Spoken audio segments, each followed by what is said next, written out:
മുസ്ലിം ലീഗിനെ വീണ്ടും കടന്നാക്രമിക്കുന്ന SNDP യോഗം ജനറൽ സെക്രട്ടറി വെള്ളാപ്പള്ളി നടേശൻ. അധികാരമുറപ്പായതോടെ മുസ്ലിം ലീഗിന് കടുത്ത ഹിന്ദു വിരുദ്ധതയാണെന്നും ലീഗ് കേരളം ഭരിച്ചു തുടങ്ങിയെന്നും വെള്ളാപ്പള്ളി, ഭരണത്തിന്റെ മറവിൽ മത തീവ്രവാദികൾക്ക് സംരക്ഷണമൊരുക്കാൻ ശ്രമമെന്നും യോഗനാഥം എഡിറ്റോറിയലിൽ രൂക്ഷമായ വിമർശനം. മലബാർ കലാപവും മാറാടും മറക്കലും തലക്കെട്ടിലാണ് എഡിറ്റോറിയൽ. വിവരങ്ങളുമായി അശ്വിൻ പാലാഴി. Ashwin, good morning.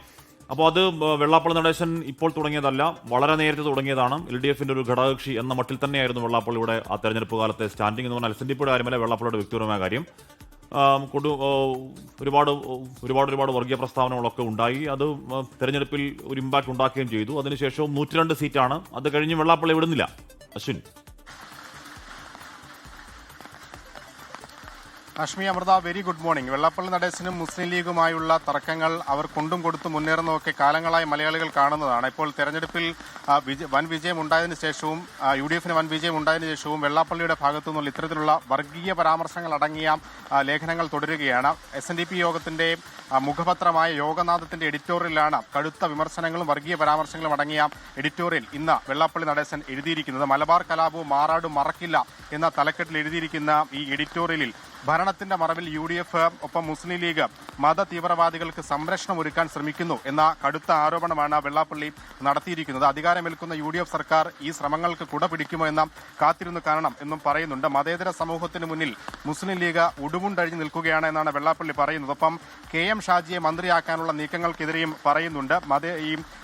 ഈ KM ഷാജിയെ മന്ത്രിയാക്കിയാൽ അത് മതസൗഹാർദ്ദം പൂത്തൊലിയുന്ന കാര്യമായി മാറുമോ എന്ന ചോദ്യം കൂടി പറയുന്നു. ഒപ്പം ഈ മാറാട് കലാപമടക്കം അദ്ദേഹം വിശദമായി തന്നെ ഈ എഡിറ്റോറിയൽ പരാമർശിക്കുന്നുണ്ട്. ഹിന്ദുക്കളെ കൊന്നുതള്ളിയ മലബാർ കലാപം നടന്ന നാട്ടിൽ ലീഗ് വളർന്നു പന്തലിച്ചു എന്നുള്ളതാണ് പറയുന്നത്. ഒപ്പം ഈ മാറാട് കലാപത്തിന് പിന്നിലെ കൈകൾ ആരുടേതാണ് എന്ന സംശയം ഇന്ന് കേരളത്തിനില്ല എന്നടക്കമുള്ള കാര്യങ്ങളും പറയുന്നുണ്ട്. ഒപ്പം NSSനെയും SNDPയെയും പ്രത്യേകിച്ച് സുകുമാരൻ നായരെയും വെള്ളാപ്പള്ളി നടേശനെയും മുസ്ലിം ലീഗ് ഇന്ന് പ്രധാനപ്പെട്ട ശത്രുക്കളായി പ്രഖ്യാപിച്ചു കഴിഞ്ഞു എന്നുകൂടി ഈ എഡിറ്റോറിയൽ പറയുന്നു. ഒപ്പം ഈ യോഗത്തെയും തന്നെയും തകർത്ത് കളയാമെന്ന ആശ ലീഗിനോ യൂത്ത് ലീഗിനോ ഉണ്ടെങ്കിൽ അത് ആ ആശ വെറുതെയാണ്, പേടിച്ചോടുമെന്ന് കരുതേണ്ട എന്ന മുന്നറിയിപ്പ് നൽകുന്നു. ഒപ്പം ഒരു ഭീഷണിയുടെ സ്വരത്തിൽ എഡിറ്റോറിയൽ അദ്ദേഹം അവസാനിപ്പിക്കുന്നത് സമുദായത്തെ തകർക്കാൻ ഏത് കൊലകൊമ്പൻ വന്നാലും കൈകാര്യം ചെയ്യാനുള്ള ശക്തിയും കരുത്തും യോഗത്തിനും തനിക്കുമുണ്ട് എന്നുള്ള മുന്നറിയിപ്പോടു കൂടിയാണ്. എന്തായാലും ലീഗിനെ കടന്നാക്രമിച്ചുള്ള ആ എഡിറ്റോറിയൽ ഇന്ന് കേരള കൗമുദി ദിനപത്രത്തിലും ഒപ്പം യോഗനാഥത്തിന്റെ എഡിറ്റോറിയലും വലിയ തോതിൽ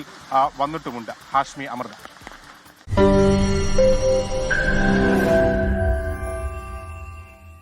ലോകത്തെവിടെയായാലും ഏത് സമയത്തും 24 വാർത്തകളും ഓഗ്മെന്റഡ് റിയാലിറ്റി പാക്കേജുകളും എക്സ്പ്ലെയിനറുകളും വിശദമായി കാണാൻ ഞങ്ങളുടെ YouTube ചാനൽ നിങ്ങൾക്ക് സബ്സ്ക്രൈബ് ചെയ്യാം.